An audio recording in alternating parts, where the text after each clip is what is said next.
আমরা শুধু 7 জনকে উদ্ধার করেছি, কেউ নিহত হন নাই।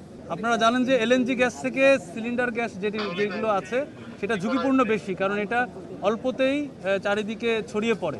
আপনারা জানেন উত্তরা 12 নম্বর সেক্টরের লাভলিন রেস্টুরেন্ট, বাংলা রেস্টুরেন্টের যে বিল্ডিং, 6 তলা বিল্ডিংয়ে আমরা 10টা 38 মিনিটে সংবাদ পাই আগুনের, এবং আমাদের একে একে 12টি ইউনিট এখানে এসে আগুন নিয়ন্ত্রণ করতে সমর্থ হই আমরা 1402 ঘটিকায়।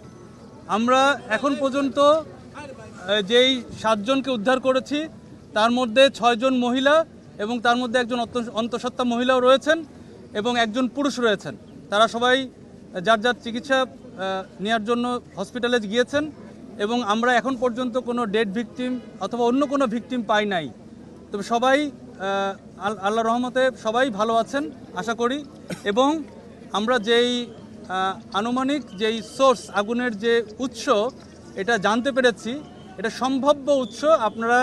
আমি একটা ভিডিও পেয়েছি, ওখান থেকে যেটা বোঝা যাচ্ছে যে এটা রেস্টুরেন্টের যে সিলিন্ডারের কোনো গ্যাস লিকেজ থাকতে পারে, সেই লিকেজ থেকে এইটা আগুনটা একটু বেশি হয়ে গিয়েছিল, মানে ডেভেলপমেন্ট স্টেজে চলে গিয়েছিল। তবে আমরা আনুমানিক 4 ঘন্টার অক্লান্ত পরিশ্রমে আমরা এটা সমর্থ হই 12টা ইউনিটের মাধ্যমে। আমাদের ফায়ার ফাইটার 130-এর উপরে এখানে আছেন, এবং আপনারা দেখেছেন আধুনিক আমরা টিটিএল এবং অন্যান্য আধুনিক যন্ত্রপাতি আমরা ইউজ করেছি, এবং আমরা গতানুগতিকভাবে আমরা ম্যানুয়ালিও আমরা রেস্কিউ করেছি সব রকমভাবে। এই বিল্ডিংটি একটি অগ্নির দৃষ্টিকোণ থেকে এই বিল্ডিংটি একটি ঝুঁকিপূর্ণ বিল্ডিং ছিল।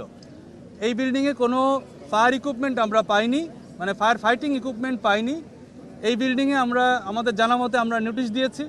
এই বিল্ডিংয়ে আমাদের যে ফায়ার সেফটি প্ল্যান সেটাও নাই, এবং এই বিল্ডিংয়ের তথ্য যতটুকু পেয়েছি আমরা এটা বললাম। ভবিষ্যতে আরও আমরা তদন্ত সাপেক্ষে অনেক তথ্য প্রদান করতে পারবো।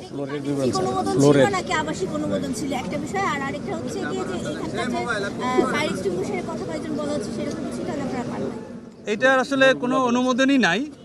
এখন এটা কি অনুমোদন ছিল এটা দেখতে হবে। এবং এখানে আমরা কোনো ফায়ার ইকুইপমেন্ট, যেটা ফায়ার ফাইটিং ইকুইপমেন্ট বলি আমরা, এরকম কোনো এক্সটিংগুইশার অথবা অন্য কোনো কিছুই আমরা পাইনি। কি ছিল স্যার?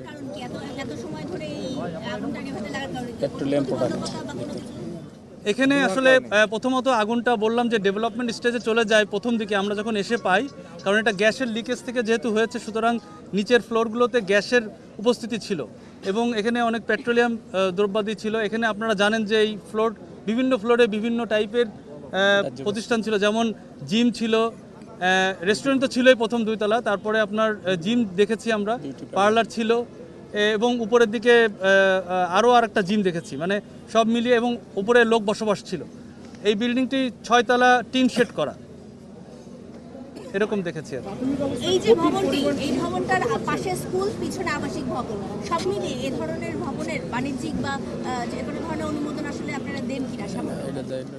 এটা আসলে প্রথমত অনুমোদনের জন্য এই রাজধানী উন্নয়ন কর্তৃপক্ষ এই অনুমোদনগুলো দেন। এটা প্রথম তারা তাদের প্ল্যান মোতাবেক, তারপরে আমরা যে আইন অনুযায়ী, অগ্নি প্রতিরোধ নির্বাপন আইন অনুযায়ী ওনারা আবেদন করেন আমাদের কাছে। যদি রাজুকের প্ল্যান পাস, মানে আগে রাজুকের থেকে প্ল্যানটা নিতে হয়, তারপরে আমাদের যে ফায়ার সেফটি প্ল্যান সেটা নিতে হয়। এটা নিয়ম, এবং এটা ধাপে ধাপে কার্যকরিতার সনদপত্র যদি কার্যকর করা হয় তারপরে সনদপত্র নেওয়ার কথা। এটাই হচ্ছে সিস্টেম।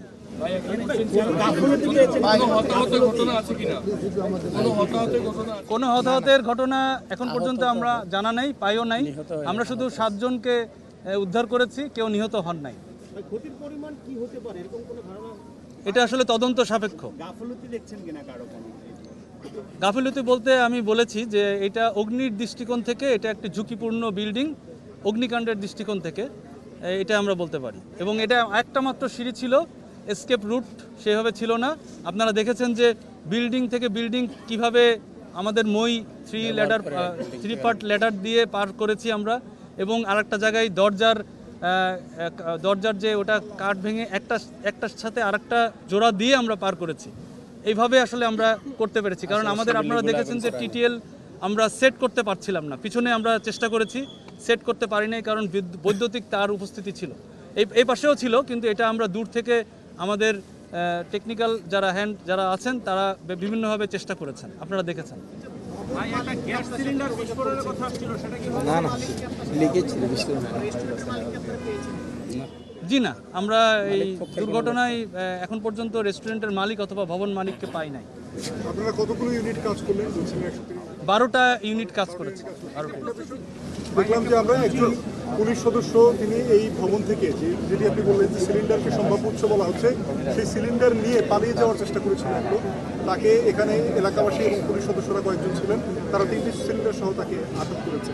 এই সিলিন্ডার কি সেই সিলিন্ডার কিনা এটা আমরা বলতে পারবো না, এটা পুলিশের কাছ থেকে আপনারা জিজ্ঞেস করে নেবেন, কারণ আমরা আসলে অগ্নি নির্বাপন এবং মানুষের রেস্কিউ নিয়ে বেশি কাজ করছি। আনুমানিক 4 ঘন্টা লেগেছে।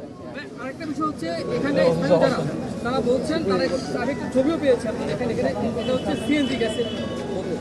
এখানে তারা বলছেন যে এই রেস্টুরেন্টে সিএনজি গ্যাস ব্যবহার করা হচ্ছিল, এলপিজি গ্যাস ব্যবহার করা হচ্ছিল না। এটা কি মানে এই ধরনের কোনো গ্যাস ব্যবহারের আলামত আপনারা এখানে পেয়েছেন কি?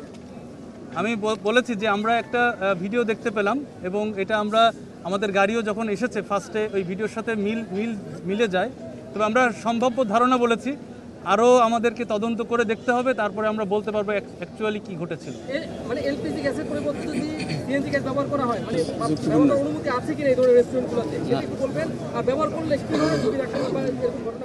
আপনারা জানেন যে এলএনজি গ্যাস থেকে সিলিন্ডার গ্যাস যেগুলো আছে সেটা ঝুঁকিপূর্ণ বেশি, কারণ এটা অল্পতেই চারিদিকে ছড়িয়ে পড়ে। এবং আমি বলেছি যে আমাদের আমরা এসে দেখেছি আগুনটা নিচের তালা এবং দোতলা পর্যন্ত আপনার আগুনটা ছড়িয়ে গিয়েছে। সুতরাং এই জন্য আমাদের একটু বেগ পেতে হয়েছে আগুনটা কন্ট্রোলে আনতে।